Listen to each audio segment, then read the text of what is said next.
The room fell silent as Justice Brett Kavanaugh leaned forward, a slight smirk crossing his face. His chuckle, though soft, echoed through the marble chamber as Congresswoman Jasmine Crockett stood before the highest court in the land. The 44-year-old freshman representative from Texas didn't flinch. Her emerald green suit stood in stark contrast to the dark wood paneling behind.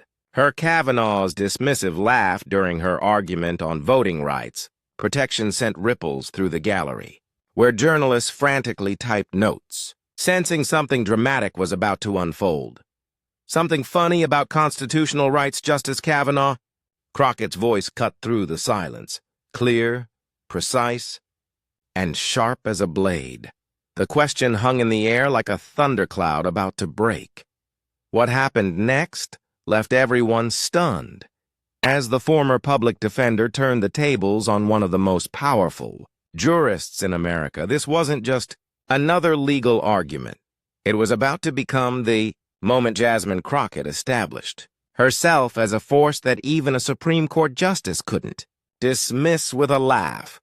Before we dive deeper into this incredible confrontation, make sure to like this video and subscribe so you never miss these powerful moments where history happens before our eyes.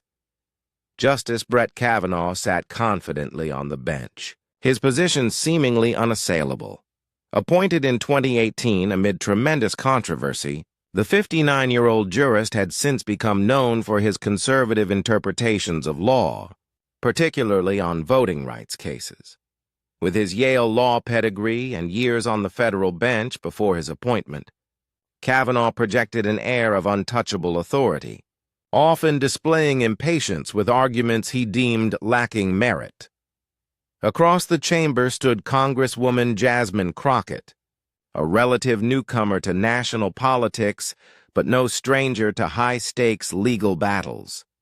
Before winning her seat in Congress, Crockett had built a reputation as a formidable civil rights attorney and Texas state legislator, fighting against what she saw as unjust voter suppression laws. The first term, representative had been chosen to present arguments in this pivotal case specifically because of her background in constitutional law and her direct experience with the communities most affected by restrictive voting.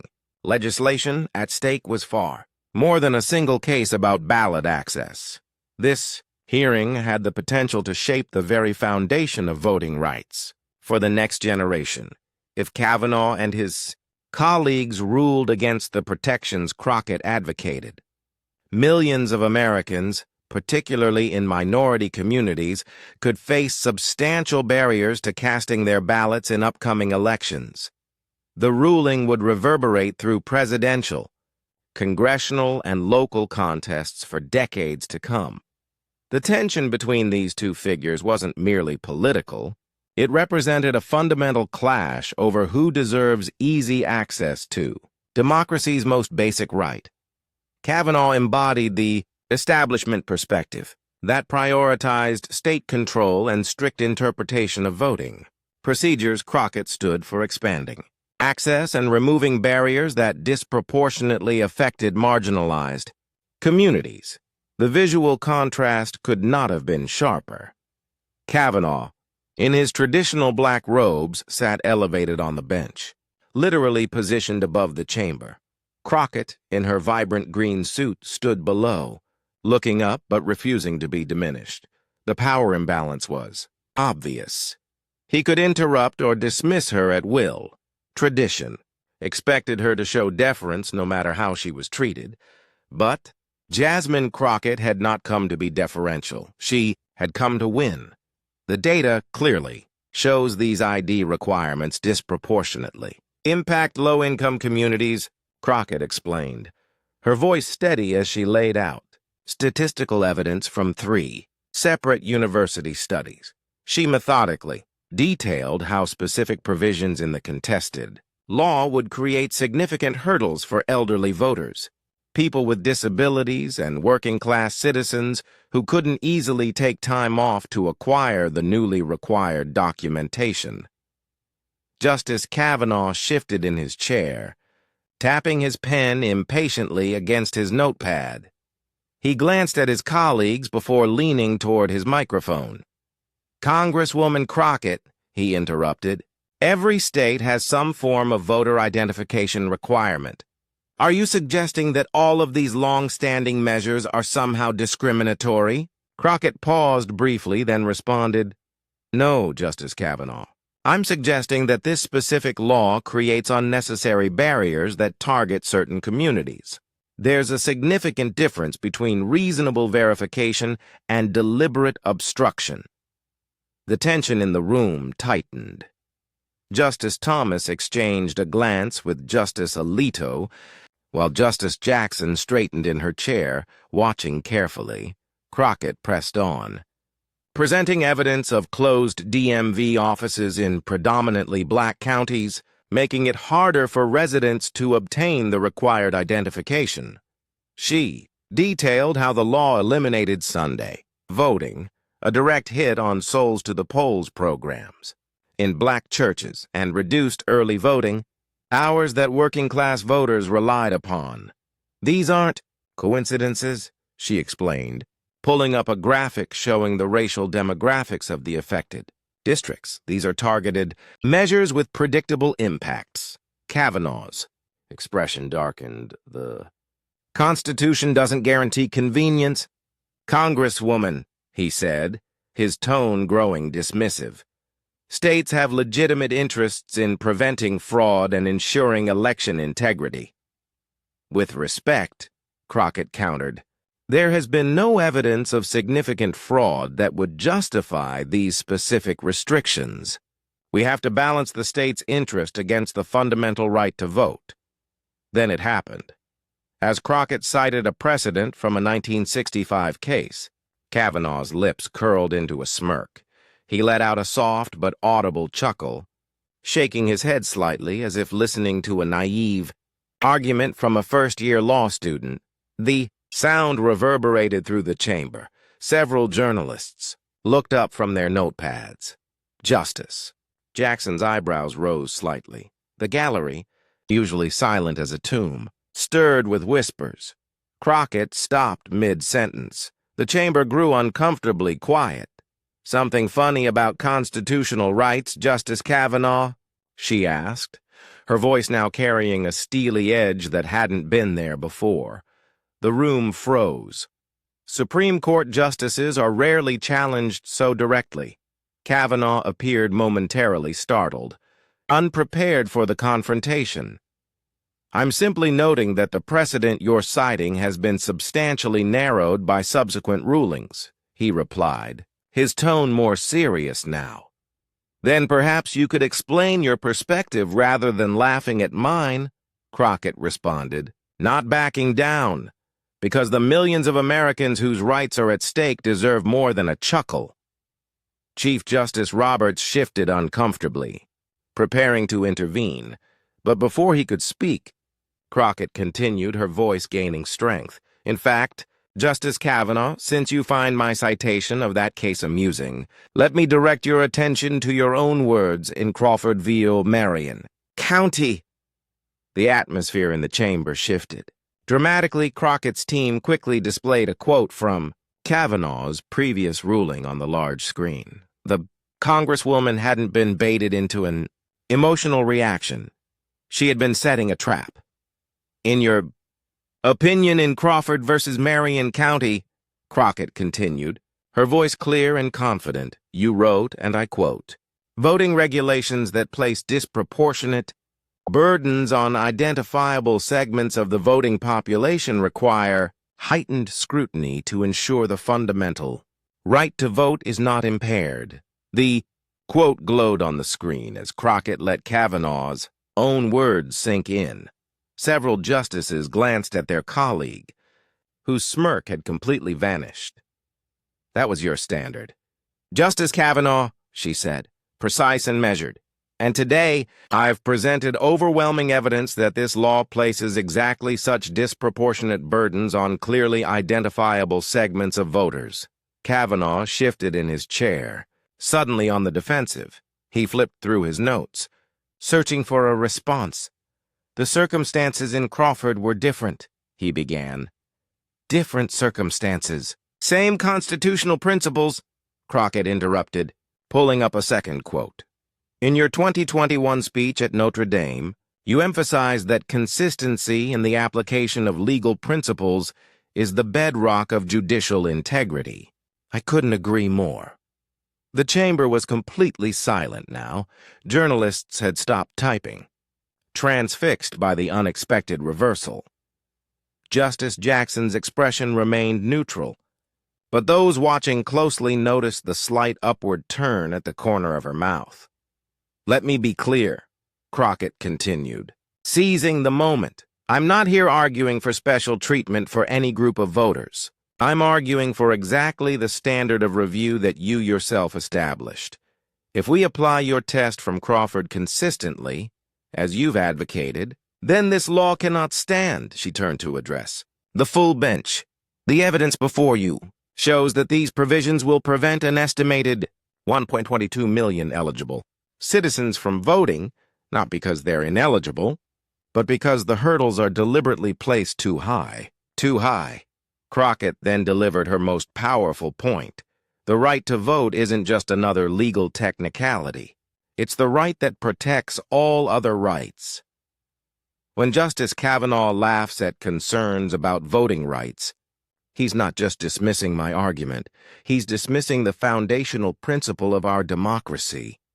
That government derives its just powers from the consent of the governed, and you cannot consent if you cannot vote. He paused, making deliberate eye contact with each justice. I'm not asking for sympathy. I'm asking for consistency. Apply the very standard Justice Kavanaugh articulated in Crawford. Apply heightened scrutiny. Follow the evidence. And if you do, the conclusion is inescapable. This law violates the constitutional rights of American citizens. The impact was immediate and visible. Several justices began writing notes. Justice Kagan leaned over to whisper something to Justice Sotomayor. And Justice Kavanaugh, who had begun the exchange with a dismissive chuckle, now sat rigidly upright. His face flushed with what observers would later debate was either embarrassment or anger. Chief Justice Roberts, sensing the need to regain control of the proceeding, finally spoke. Thank you, Congresswoman Crockett. Justice Kavanaugh, did you have a question for the representative? All eyes turned to Kavanaugh. The justice, who had been so quick to interrupt and chuckle earlier, now seemed at a loss for words. After an uncomfortably long pause, he cleared his throat. I want to clarify that I wasn't dismissing the importance of voting rights, he said, his tone noticeably more respectful. My concern is with the court overstepping its proper role in state election administration. But Congresswoman Jasmine Crockett wasn't about to let him reframe the exchange. With respect, Justice Kavanaugh, your chuckle spoke volumes, she replied evenly. And the proper role of this court, as you yourself have written, is to apply heightened scrutiny when fundamental rights are at stake. I'm simply asking you to stand by your own judicial philosophy. The gallery remained silent, but the weight of the moment was undeniable. A freshman congresswoman had caught a Supreme Court justice contradicting his own established legal standard, and she had done so using his own words. More importantly, she had turned what could have been a fleeting humiliation into a powerful constitutional argument that refocused the entire hearing on the substance of voting rights. As Crockett concluded her remarks and returned to her table with the same composed dignity she had maintained throughout, one thing was clear to everyone in the chamber. Justice Kavanaugh would not be chuckling again anytime soon. The hearing adjourned at 11:45 a.m., but by noon, clips of the exchange were already flooding social media. The moment Kavanaugh chuckled, and Crockett's razor-sharp response, "Something funny about constitutional rights, Justice Kavanaugh?" was captured on courtroom cameras and shared thousands of times per minute. By 1 p.m., the hashtags #Crockett Shutdown, No Laughing Matter, and voting rights were trending nationwide. Whether you agree with her politics or not, admitted a right-leaning judicial analyst on a live stream that afternoon, Congresswoman Crockett came extraordinarily well prepared and knew exactly how to turn the tables when the opportunity presented itself.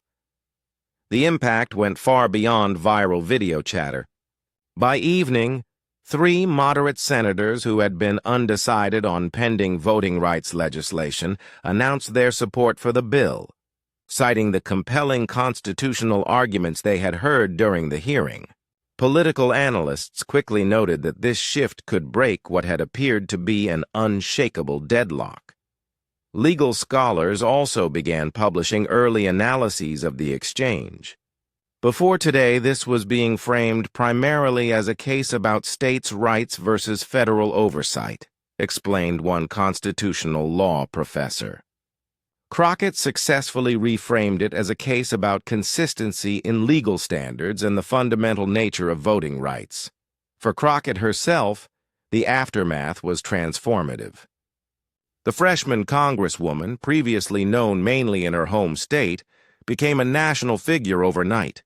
Interview requests flooded her office. Senior members of her party began mentioning her as a rising star with a potentially bright future in leadership.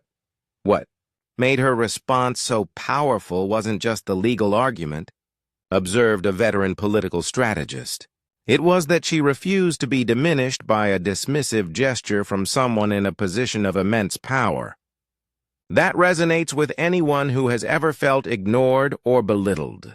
By the following morning, the clip had been viewed more than 25 million times. Community organizers seized the momentum, using the exchange as a rallying point for voter registration drives across the country. In Crockett's home district, lines formed outside her local office as constituents arrived to show their support. "I've been voting for 40 years and never felt like anyone really fought for my right to do it until today," said Elenina Washington, a 67-year-old retired teacher who waited 2 hours to sign a thank you card for the Congresswoman.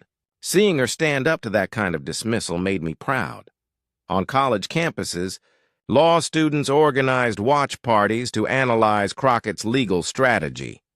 The way she used Kavanaugh's own precedent against him was brilliant, explained Thomas Rodriguez, president of the Constitutional Law Society at a prominent law school. She didn't just call out disrespect, she backed it up with a substantive legal argument. That's what made it so effective.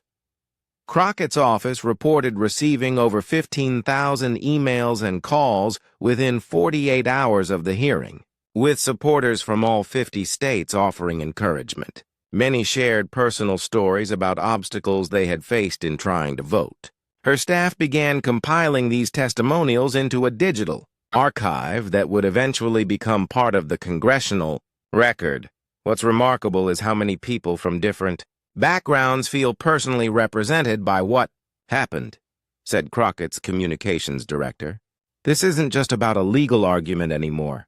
It's about dignity and being taken seriously in our democracy. 3 days later, Kavanaugh made his first public appearance since the hearing at a previously scheduled law school event.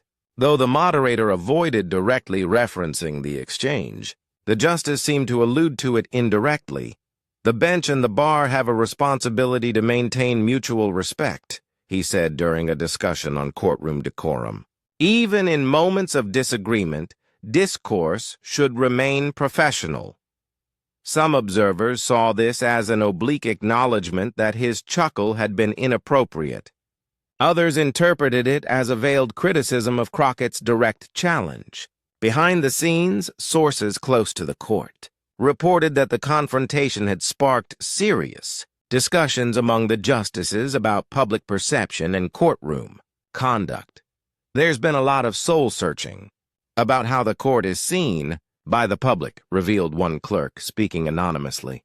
When moments like this go viral, it affects the institution's standing. Kavanaugh's chambers remained officially silent, but those familiar with the justice described him as frustrated by how the exchange was portrayed. "He feels his reaction was taken out of context," said one former clerk who remains in contact with him. But he also recognizes that perception matters. Some of Kavanaugh's supporters attempted to defend him, arguing that his chuckle had been misinterpreted. It wasn't dismissive, claimed a conservative legal commentator. It was a reaction to what he saw as a misapplication of precedent. But these defenses gained little traction against the powerful visuals of the moment. In private conversations, several of Kavanaugh's colleagues on the bench reportedly suggested that the incident had created an unnecessary vulnerability for the court at a time when public trust in institutions was already fragile. There was a sense that, regardless of intent, the optics were damaging and required reflection, said a legal scholar with close ties to several justices. As the week progressed, the legal community's response to the exchange evolved beyond immediate reactions into a broader debate about courtroom decorum, power dynamics, and the changing nature of advocacy. The president of a National Bar Association released a carefully worded statement that tried to balance competing values. While respect for the court is foundational to our system, so too is the vigorous defense of constitutional principles. Both the bench and the bar must balance these values, especially in high-stakes cases involving fundamental rights. Law schools across the country incorporated the exchange into their curriculum almost immediately. Constitutional law professors assigned the transcript as required reading, asking students to analyze both the legal substance of Crockett's argument and the rhetorical strategy she employed. What makes this such a fascinating teaching moment, explained a professor at a top-ranked law school, is how it demonstrates that legal advocacy isn't just about knowing the law, it's about effectively communicating it even when institutional power dynamics are not in your favor. A group of 157 law professors signed an open letter praising Crockett's masterful demonstration of constitutional advocacy while carefully avoiding direct criticism of Justice Kavanaugh. The letter emphasized that rigorous, respectful challenge is the cornerstone of our adversarial legal system. Not everyone in the legal community was supportive. A coalition of conservative legal groups issued a statement condemning what they called theatrical tactics that undermine the dignity of our highest court. The statement argued that, regardless of the legal merits, the manner of Crockett's presentation crossed a line of professional decorum. This division extended even to former Supreme Court clerks, who rarely speak publicly about the court's internal workings.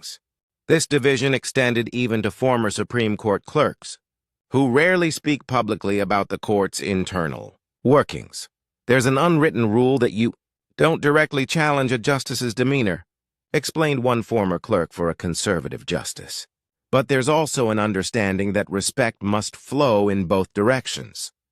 This incident has really forced people to examine those norms. What began as a fleeting chuckle from a justice, perhaps assuming the cameras wouldn't capture it, had evolved into a significant inflection point for both the specific case and the larger conversation about voting rights. By week's end, the political implications were unmistakable. Polling showed that 68% of Americans had either seen the clip or heard about the exchange, an extraordinary level of awareness for a Supreme Court hearing. More strikingly, 72% of those who had seen the clip reported a more positive view of Crockett, while 54% said they now viewed Kavanaugh more negatively. These numbers quickly caught the attention of political strategists from both parties. This is the kind of moment that cuts through partisanship because it's about basic respect, explained a veteran campaign consultant. People might not grasp every legal nuance, but they know when someone is being dismissed, and they admire anyone who stands up for themselves effectively. The White House, sensing the shifting momentum, announced a new push for voting rights legislation that many had considered dead in the water. The American people have made it clear where they stand on protecting the right to vote, the press secretary declared during a daily briefing that congressional leaders who had been hesitant top prioritize. Voting rights suddenly scrambled to align themselves with public opinion. Within days, 3 moderate senators, previously undecided, confirmed their support for the bill, citing the compelling constitutional arguments they had witnessed during the historic exchange.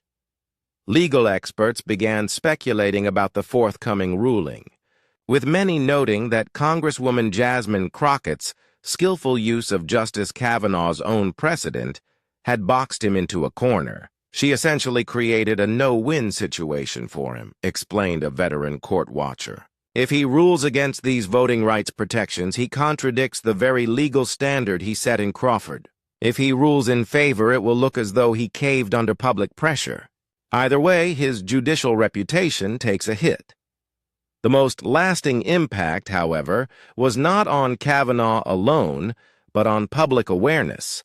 In the week following the hearing, online searches for information about voting rights surged by an astonishing 3,000%. Community organizations reported unprecedented interest in voter registration drives. What had once seemed like abstract constitutional theory suddenly became concrete and personal for millions of Americans. I've been trying to get people engaged on voting rights issues for years, said Marcus Johnson, director of a nonpartisan voter education nonprofit. Then this exchange happened, and phones started ringing. People who had never paid attention suddenly understood this isn't some distant legal debate. It's about whether everyone's voice truly counts in our democracy. Civil rights groups seized the moment. Using Crockett's clear, plain-language explanations as a model, they launched coordinated campaigns to explain the practical effects of voting restrictions on everyday people. Flyers, videos, and teach-ins broke down complex legal concepts into accessible terms. Congresswoman Crockett showed us how to make these issues relatable, said the director of a national civil rights legal defense fund. She didn't just cite statistics. She connected them to real people's ability to participate in democracy. We're following her lead. Young voters, often the hardest to engage on voting rights questions, showed particular enthusiasm. A former Supreme Court clerk noted that the incident had sparked an ongoing discussion within the legal community about balancing the court's traditions with the realities of modern communication. When every gesture can be clipped and shared millions of times, it changes the dynamics of oral argument, the clerk observed. 6 weeks later, the Supreme Court issued its decision, a surprising 6-3 ruling upholding most of the contested voting rights protections. Legal analysts scoured the opinion for signs that the Crockett exchange had influenced the outcome. They didn't have to look far. In a key passage of the majority opinion, authored by Chief Justice Roberts and joined by Kavanaugh, the court echoed Crockett's argument almost word for word. When regulations place disproportionate burdens on identifiable segments of the voting population, they must be subject to heightened scrutiny to ensure that the fundamental right to vote remains accessible to all eligible citizens. Constitutional scholars immediately recognized the significance. This is essentially the Crawford standard that Crockett invoked, explained a voting rights expert at a leading law school. The fact that Kavanaugh signed on suggests her strategy of highlighting his own precedent worked exactly as intended. The decision's impact was swift and far-reaching. States with pending voting restriction bills paused to reassess whether their proposals could survive the court's newly clarified standard.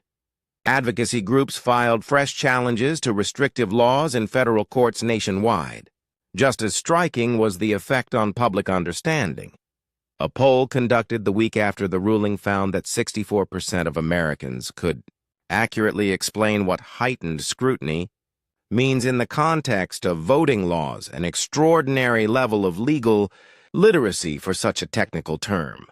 For Jasmine Crockett, the freshman congresswoman who had walked into that chamber facing a steep power imbalance, the victory extended far beyond a single case. She had demonstrated that careful preparation and unwavering principle could overcome even the most entrenched authority. A dismissive chuckle from a Supreme Court justice was no match for a substantive constitutional argument. And, most importantly, she helped secure protections that will allow millions of Americans to exercise their most fundamental democratic right. The political consequences were immediate. Party leaders, impressed by her ability to translate complex legal issues into plain language, tapped Crockett for key committee assignments where those skills would shine. Her re-election fundraising shattered records, with small-dollar donations pouring in from across the country. What we're seeing is the rise of a new kind of political leader, observed a political science professor who studies congressional dynamics. Someone with deep legal expertise and the confidence to stand firm against institutional power. That combination resonates strongly with voters. Universities and law schools flooded her office with speaking invitations. At each appearance, students asked not only about the legal substance of her argument, but also about the personal courage required to challenge a Supreme Court justice so directly. The most common question isn't about the case law, Crockett told a reporter after a packed lecture at a prestigious law school. People want to know what gave me the confidence to respond the way I did. My answer is simple. When you know you're right on the law, you don't have to accept disrespect, no matter who it comes from. That message resonated powerfully with young women and aspiring lawyers of color. Applications to civil rights law fellowships jumped 43% in the months after the hearing, with many applicants citing Crockett as their inspiration. She showed us you don't have to choose between being respected and being effective, said a recent law school graduate at a judicial clerkship ceremony. You can demand both. The viral moment, a Supreme Court justice's ill-timed chuckle and Crockett's precise, unflinching rebuttal, quickly transcended the courtroom. Law school curricula incorporated the transcript alongside classic examples of Supreme Court advocacy, using it to teach both constitutional doctrine and modern rhetorical strategy. It's a masterclass in how to counter dismissive treatment while staying laser-focused on your argument, explained a trial advocacy professor. Outside legal circles, the exchange entered the broader cultural conversation about power, respect, and whose voices matter in public life. References to the Kavanaugh chuckle and the Crockett comeback popped up everywhere, from late-night comedy monologues to corporate workplace training seminars. A workplace culture consultant noted, "We've all been in situations where someone with more authority laughs off our contributions. Crockett showed how to respond without losing professionalism or backing down. Even fashion joined the trend." The bold emerald suit Crockett wore that day became instantly iconic, with fashion magazines dubbing it "Power Green." Sales of similar blazers spiked as young lawyers began, wearing the color to important court appearances as a subtle tribute to her. Example, when asked weeks later about the confrontation in her first major network interview, Crockett offered a measured reflection. "It wasn't about putting Justice Kavanaugh in his place," she said. "It was about putting voting rights in their proper place, at the center of our constitutional system. Sometimes that means speaking truth to power, even when power doesn't want to hear it." That principle, speaking truth to power, reached far beyond the marble chamber where the exchange unfolded. It inspired a new generation of law students, energized community organizers, and reminded ordinary citizens why voting rights matter. A year later, when Crockett visited a newly opened voter assistance center in a historically underserved neighborhood in her district, an elderly man approached her with tears in his eyes. "I'm 87 years old," he said, gripping her hand. "I never thought I'd see someone fight for my right to vote the way you did that day. You made me believe the system can still work for people like me." For Crockett, that single encounter captured the true meaning of the moment. It was never about a viral clip or political advancement. It was about ensuring that every voice counts equally in America's democratic conversation, and proving that even a dismissive chuckle can backfire spectacularly when met with preparation, principle, and unshakable resolve. If you found this deep dive into a historic legal confrontation valuable, please like this video and subscribe for more in-depth analyses of the moments shaping American democracy. What do you think of Crockett's strategy? Was her direct challenge to Justice Kavanaugh the right move, or should she have taken a different approach? Share your thoughts in the comments. The debate continues, and every perspective matters.